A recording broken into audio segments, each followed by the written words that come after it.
Live in Times Square, this is Good Morning America. Now to our new series, Spring Intervention, taking a look at the hottest new trends in skincare.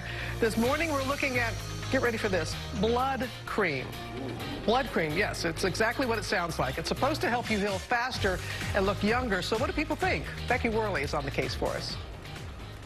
In the hunt for smooth skin, the latest fountain of youth, your own blood. Dr. Barbara Sturm sells a customized cream made from the plasma of your own blood. Blood cream? Really? The growth factors in the plasma are said to supercharge healing. And even though it costs $1,400, stars like Haley Baldwin and Emma Roberts swear by it. Would you use a facial cream made out of blood? No. No. No. If it's my own blood, maybe. But if it's not my own blood, I would be worried. What if it costs $1,400? Absolutely not. Would you use a facial cream made out of your own blood? Yeah? That doesn't sound gross? No. Oh, okay. All right. Yes, I would. My own blood. Only your own blood? Only my own blood. How long does it last for? Good question. Good It lasts restaurant. the rest of my life, absolutely. So the $1,400 question, how well does it work? For Good Morning America, Becky Worley, ABC News, San Francisco.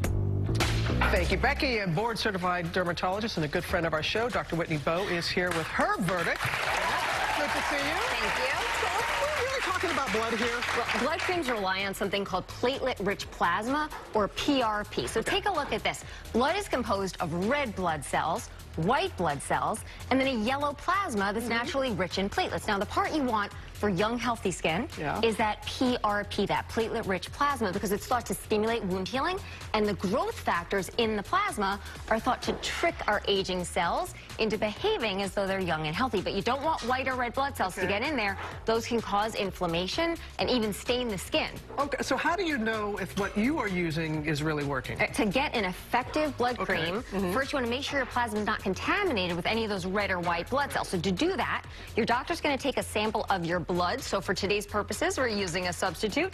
And what we do is we put it in here. We put it in a centrifuge. Now, when I hit start, it actually separates out the different components in the blood based on their size and their density. So when it's time to remove that tube, it looks something like this. You can really see the separation of the different components. But, you know, Robin, in reality, PRP actually looks more like this. It's yellow in color. So when you're shopping for a blood cream, check the color. If it's a little yellow, that's okay. If it's red, if it's pink, pass. So what does it need to do to be most effective? Let's walk over here and I'll show you. So basically, you're really hoping that those growth factors are penetrating into the skin. So imagine that this cake is your skin and the icing is the blood cream, and these blue sprinkles are your growth factors.